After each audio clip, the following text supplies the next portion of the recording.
Chapter 29. Pinocchio returns to the fairy's house, and she promises him that, on the morrow, he will cease to be a marionette and become a boy. A wonderful party of coffee and milk to celebrate the great event. Mindful of what the fisherman had said, Pinocchio knew that all hope of being saved had gone. He closed his eyes and waited for the final moment. Suddenly, a large dog, attracted by the odor of boiling oil, came running into the cave. "Get out!" cried the fisherman threateningly, and still holding on to the marionette, who was all covered with flour. But the poor dog was very hungry, and whining and wagging his tail. He tried to say, "Give me a bite of the fish, and I'll go in peace." "Get out, I say," repeated the fisherman, and he drew back his foot to give the dog a kick. Then the dog, who, being really hungry, would take no refusal, turned in a rage toward the fisherman, and bared his terrible fangs. At that moment, a pitiful little voice was heard saying, "Save me, Aladoro! If you don't, I'll fry!" The dog immediately recognized Pinocchio's voice. Great was his surprise to find that the voice came from the little flour-covered bundle that the fisherman held in his hand. Then what did he do? With one great leap, he grasped that bundle in his mouth, and holding it tightly between his teeth, ran through the door and disappeared like a flash.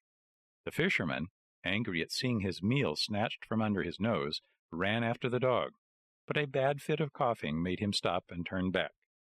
Meanwhile, Aladoro, as soon as he had found the road which led to the village, stopped and dropped Pinocchio softly to the ground. "How much I do thank you," said the marionette. "It's not necessary," answered the dog. "You saved me once, and what is given is always returned. We are in this world to help one another." "But how did you get in that cave?" "I was lying here on the sand, more dead than alive, when an appetizing odor of fried fish came to me. That odor tickled my hunger, and I followed it. Oh, if I had come a moment later!" "Don't speak about it," wailed Pinocchio, still trembling with fright. "Don't say a word. If you had come a moment later, I would be fried, eaten, and digested by this time. Brrr! I shiver at the mere thought of it." Aladoro laughingly held out his paw to the marionette, who shook it heartily, feeling that now he and the dog were good friends. Then they bid each other good-bye, and the dog went home. Pinocchio, left alone, walked toward a little hut nearby, where an old man sat at the door sunning himself, and asked, "Tell me, good man, have you heard anything of a poor boy with a wounded head, whose name was Eugene?" "The boy was brought to this hut, and now—" "Now he's dead?" Pinocchio interrupted sorrowfully. "No, he is now alive, and he has already returned home." "Really, really?" cried the marionette, jumping around with joy. "Then the wound was not serious?" "But it might have been, even mortal," answered the old man, "for a heavy book was thrown at his head." "And who threw it?" "A schoolmate of his, a certain Pinocchio." "And who is this Pinocchio?" asked the marionette, feigning ignorance.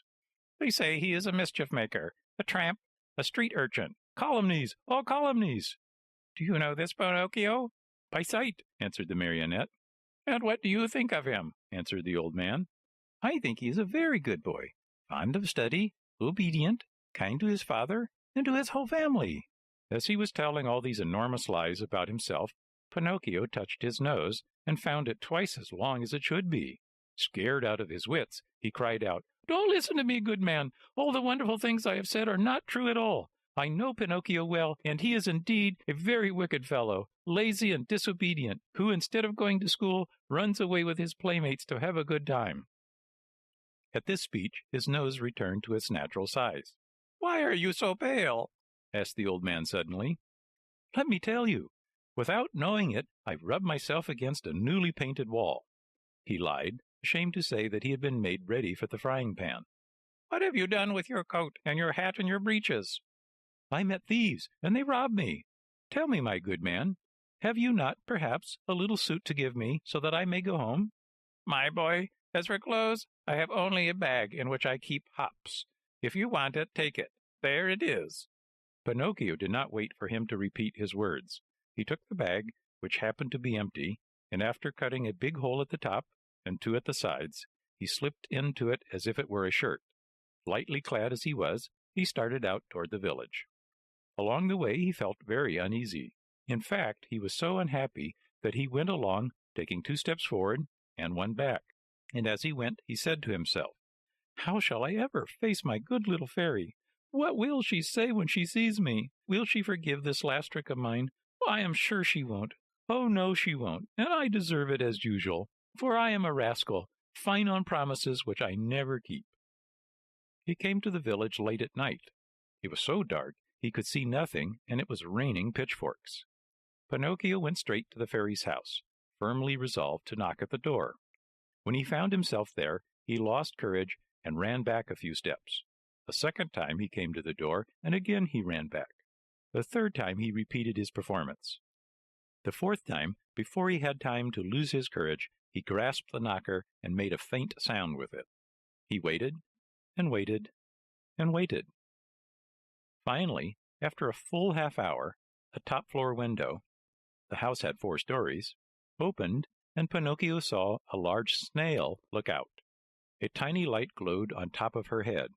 "Who knocks at this late hour?" she called. "Is the fairy home?" asked the marionette. "The fairy is asleep and does not wish to be disturbed. Who are you?" "It is I." "Who's I?"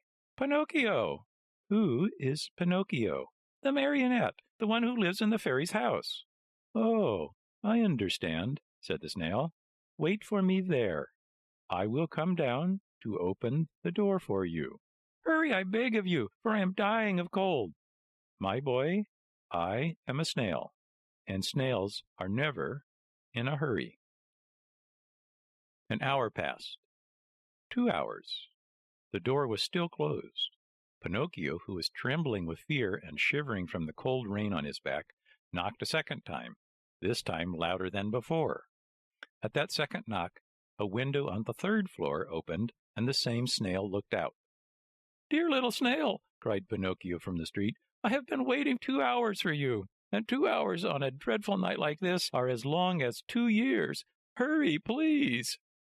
"My boy," answered the snail in a calm, peaceful voice, "my dear boy, I am a snail, and snails are never in a hurry." And the window closed. A few minutes later, midnight struck. Then 1 o'clock, 2 o'clock, and the door still remained closed. Then Pinocchio, losing all patience, grabbed the knocker with both hands, fully determined to wake the whole house and the street with it. As soon as he touched the knocker, however, it became an eel and wiggled away into the darkness. "Really," cried Pinocchio, blind with rage, "if the knocker is gone, I can still use my feet." He stepped back and gave the door a most solemn kick. He kicked so hard that his foot went straight through the door, and his leg followed almost to the knee. No matter how he pulled and tugged, he could not pull it out. There he stayed, as if nailed to the door. Poor Pinocchio! The rest of the night he had to spend with 1 foot through the door and the other one in the air. As dawn was breaking, the door finally opened.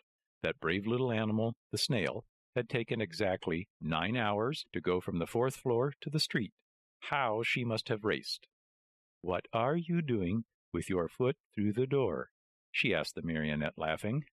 "It was a misfortune. Won't you try, pretty little snail, to free me from this terrible torture?" "My boy, we need a carpenter here, and I have never been one." "Ask the fairy to help me." "The fairy is asleep and does not want to be disturbed." "But what do you want me to do, nailed to the door like this?" "Enjoy yourself, counting the ants which are passing by." "Bring me something to eat, at least, for I am faint with hunger." "Immediately." In fact, after 3½ hours, Pinocchio saw her return with a silver tray on her head. On the tray there were bread, roast chicken, fruit. "Here is the breakfast the fairy sends to you," said the snail. At the sight of all these good things, the marionette felt much better. What was his disgust, however, when on tasting the food, he found the bread to be made of chalk, the chicken of cardboard, and the brilliant fruit of colored alabaster. He wanted to cry. He wanted to give himself up to despair. He wanted to throw away the tray and all that was on it. Instead, either from pain or weakness, he fell to the floor in a dead faint. When he regained his senses, he found himself stretched out on a sofa, and the fairy was seated near him. "This time I forgive you," said the fairy to him, "but be careful not to get into mischief again." Pinocchio promised to study and to behave himself, and he kept his word for the remainder of the year. At the end of it, he passed first in all his examinations, and his report was so good that the fairy said to him happily, "Tomorrow your wish will come true." "And what is that?" "Tomorrow you will cease to be a marionette and will become a real boy." Pinocchio was beside himself with joy.